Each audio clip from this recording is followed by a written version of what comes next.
Hello, नमस्ते शिक्षक साथियों, कैसे हो आप सब? आज हम लाए हैं आपके लिए शाला दर्पण पर नए तरीका एडमिशन करने का। किस तरीके से आप शाला दर्पण पर नवीन प्रवेश नए सत्र में कर सकते हो। सभी शिक्षक साथियों को एक समस्या आ रही है कि वो 5 साल से कम बच्चों का एडमिशन शाला दर्पण पर नहीं कर पा रहे हैं। अक्सर ये देखा गया है कि शाला दर्पण पर आप एडमिशन करते हो नया, तो आपको वहाँ पर एक पॉपअप दिखाई देता है कि 6 साल से कम बच्चे का आप पहली क्लास में एडमिशन नहीं कर सकते, और अगर आप एडमिशन करते भी हो तो आज की तारीख में ही कर सकते हो। अगर वो बच्चा आज की तारीख तक 6 साल का हो गया है या 5 साल का हो गया है तो ही आप शाला दर्पण पर एंट्री कर सकते हो। आज हम आपको बताएंगे कि आप 6 साल से कम या फिर 5 साल से भी कम अगर कोई बच्चा है तो आप उसको पोर्टल पर किस किस तरीके से चढ़ाओगे, उसका हम आपको लाइव डेमोन्स्ट्रेशन देंगे। आप सबसे पहले शाला दर्पण के होम पेज पर जाएंगे। होम पेज पर जाने के बाद में ऊपर राइट साइड में स्कूल और ऑफिस का लॉगिन का ऑप्शन आएगा। जैसे ही आप उस पर क्लिक करोगे आपका लॉगिन पेज खुल जाएगा।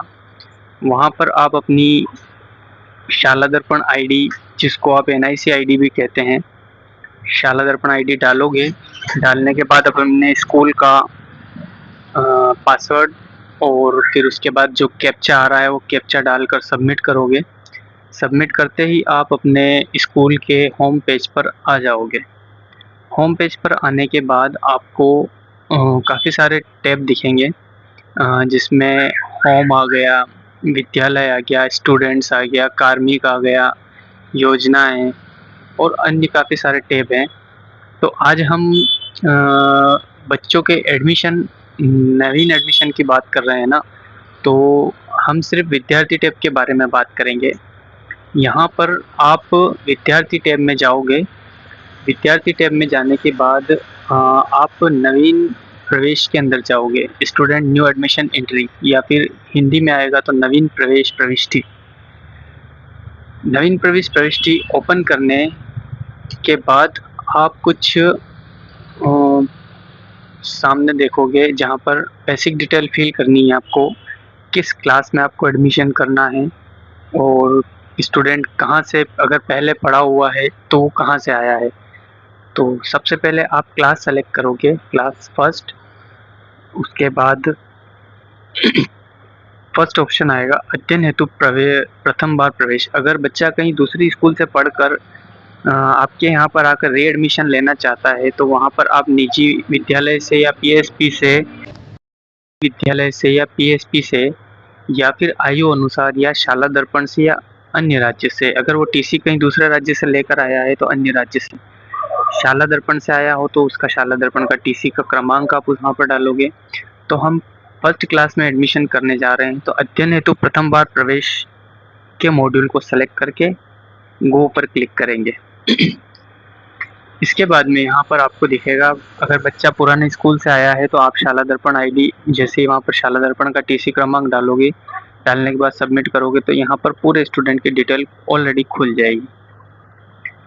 पर हम यहाँ पर अध्ययन हेतु प्रथम बार प्रवेश करने के लिए खोल रहे हैं। तो यहाँ पर आपको बच्चे का फर्स्ट नेम भरना है, फिर उसके बाद फादर नेम भरना है, मदर नेम भरना है। उसके बाद कैटेगरी में जनरल, एसटी, एससी, ओबीसी जो भी हो सकता है वो सेलेक्ट करना है। अब आपको ध्यान रखना है डेट ऑफ बर्थ। अगर बच्चे की उम्र 5 साल से कम है तो यहाँ पर आपको सिर्फ 2021 दिख रहा है, और उसके बाद लास्ट ऑप्शन खुल रहा है मार्च। उसके बाद में कोई सा भी मंथ नहीं खुल रहा है, जबकि बच्चे की एडमिशन डेट ऑफ बर्थ आ रही है 7 दिसंबर 2021 या फिर 7 अगस्त 2021 या मार्च के मंथ के बाद में कोई सा भी दूसरा मंथ आ रहा हो। तो आपको यहाँ पर सेलेक्ट करना है जो उसका डेट है, उसकी डेट है, वो डेट सेलेक्ट करना है और उसका मंथ सेलेक्ट करना है। जो भी हो लास्ट आ रहा है तो आप मार्च सेलेक्ट कर सकते हो। यहाँ पर मार्च सेलेक्ट करने के बाद में आपको यहाँ पर मंथ आप जो चाहे वो या 20 या तो 20 सेलेक्ट कर लीजिए या फिर 2021 सेलेक्ट कर लीजिए। सेलेक्ट करने के बाद में आप उसका जेंडर सेलेक्ट करोगे। जेंडर के बाद में मोबाइल नंबर सेलेक्ट करोगे। मोबाइल नंबर के बाद में आप उसका सेक्शन डालोगे, जो भी आपके स्कूल में सेक्शन फर्स्ट ए है, बी है, सी है, जो भी, ठीक है। उसके बाद में आपको यहाँ पर विद्यालय से निवास की स्थान की दूरी, यानी कि बच्चा आपके विद्यालय से आप उसका निवास का स्थान कितनी दूर, वो सब आप टाइप करने के बाद में आप उसको विद्यालय से किस वजह से इतनी दूरी पर आ रहा है तो आप स्वेच्छा से अध्ययनरत करो। अगर आप 2 या 5 किलोमीटर दूर रखते हो या यहाँ पर करते हो तो बच्चा ट्रांसपोर्ट वाउचर के अंदर शो होगा। तो आप यहाँ पर स्वेच्छा अनुसार ही सेलेक्ट करें और निवास स्थान की दूरी 1 किलोमीटर तक ही रखें। उसके बाद में जो उसका एसआर नंबर है और जो एडमिशन डेट है वो आप यहाँ भर के सेव एंट्री कर दीजिए।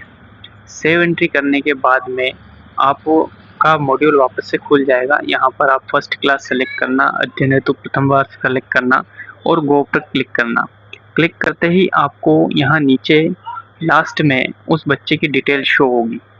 डिटेल शो होने के बाद में कंफर्म एडमिशन पे क्लिक करना। क्लिक करते ही यहाँ पर सामने बच्चे की जो आपने डिटेल फिल की थी वो पूरी डिटेल सामने आ जाएगी। सामने आने के बाद में आप उसको कंफर्म एडमिशन कर देना। ये तो आपके नॉर्मल जो आप एडमिशन करते हो उसी तरीके से एडमिशन हो जाएगा। अब रही बात बच्चा 5 साल से छोटा है तो आप उसके बाद कंफर्म करने के बाद में विद्यार्थी टैब में पुनः जाना। उसके बाद में प्रपत्र 5 को सेलेक्ट करना। प्रपत्र 5 सेलेक्ट करने के बाद में आपका होम स्क्रीन खुलेगा प्रपत्र 5 का और उसमें आप सेशन सेलेक्ट करना। आपने किस क्लास में एडमिशन किया था वो क्लास सेलेक्ट करना। उसके बाद में सेक्शन सेलेक्ट करना। सेक्शन सेलेक्ट करने के बाद में शो करना। तो आपको यहाँ पर सभी बच्चों की डिटेल शो होगी। अब आपने जिस बच्चे का सिलेक्शन किया था या जिस बच्चे का एडमिशन किया था उसकी डेट ऑफ बर्थ यहाँ गलत बताएगी। डेट ऑफ बर्थ गलत किस वजह से बताएगी, क्योंकि हमने manually date of birth update करने के लिए कोई भी मैन्युअली XYZ डेट डालकर उसको सबमिट किया था। अब आपको प्रोसेस ये करना है कि आगे एक्शन के सामने एक एडिट का बटन है, एडिट क्लिक करना और उस बच्चे की जो एक्चुअल बर्थ डेट उसके डॉक्यूमेंट में जो आ रही है, जो डॉक्यूमेंट से आपने उसकी एक्चुअल डेट ऑफ बर्थ ली है, जैसे आधार कार्ड हो गया या जन्म प्रमाण पत्र हो गया, जो भी डॉक्यूमेंट से आपने उसकी डेट ऑफ बर्थ ली है वो डेट ऑफ बर्थ यहाँ डालकर उसको वापस से सेव कर देना है आपको। सेव करते ही बच्चा चाहे 2021 का हो या 2022 का हो, बच्चे का एडमिशन आपके स्कूल में शो हो जाएगा, वो भी उसकी actual birth date of birth के साथ। इस तरीके से आप 5 साल से जो कम बच्चा है उसका एडमिशन आप शाला दर्पण पोर्टल पर कर सकते हो। इसके अलावा आप उसके नाम में करेक्शन करना चाहो, उसके फादर नेम में करेक्शन करना चाहो या मदर नेम में, जो भी आप करना चाहो वो आप उस वक्त कर सकते हो और उसके बाद में आप सेव करोगे तो डाटा सेव हो जाएगा और जो बच्चे की एक्चुअल बर्थ डेट है वो आपके पोर्टल पर शो हो जाएगी। ये आपका नवीन प्रवेश का प्रोसेस है पूरी तरीके से। जो अध्यापक बच्चे की उम्र को लेकर परेशान हो रहे थे कि बच्चे की उम्र 5 साल नहीं होने की वजह से उनको पोर्टल पर नहीं चढ़ा पा रहे हैं या बच्चे की 5 साल की उम्र में कम होने की वजह से 2 या 3 महीने कम होने की वजह से हम उनको पोर्टल पर नहीं ले पा रहे हैं, तो आपको इस प्रोसेस से उस बच्चे का एडमिशन आप अपने शाला दर्पण पोर्टल पर कर सकते हो। आपको सिर्फ यही ध्यान रखना है कि आप जब उसका एडमिशन कर रहे हो तब आपको उसकी डेट ऑफ बर्थ मैन्युअली जो भी आप डालना चाहो, जो पोर्टल कह रहा है कि आप 31 मार्च या 30 मार्च से बाद वाले स्टूडेंट का एडमिशन पोर्टल पर नहीं कर सकते, तो आप लास्ट जो भी वहाँ डेट शो हो रही है उस डेट को लेकर आप उसका एडमिशन वहाँ कर दो। करने के बाद प्रोसेस ये है कि आप प्रपत्र 5 में जाके उसकी डेट ऑफ बर्थ अपडेट करके उसको सेव कर दो, तो आपका जो बच्चा 2 या 3 महीने बाद 5 साल का होने वाला है या 6 साल का होने वाला है, वो आपके शाला दर्पण पोर्टल पर actual birth date of birth के आधार पे सेव हो जाएगा। उसके बाद आप अपनी स्टाफ लॉगिन से जाके जो भी आप प्रोसेस करना चाहो उसका आधार से अदर ऑथेंटिकेशन वो सब भी कर सकते हो।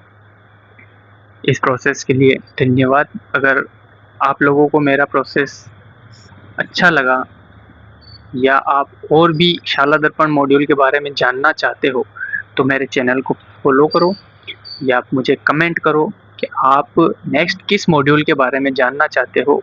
मैं उसे आपको समझ आए इस भाषा में अच्छी तरीके से समझाऊंगा और किस तरीके से आप उस प्रोसेस को करोगे सिंपल तरीका बताऊंगा। धन्यवाद।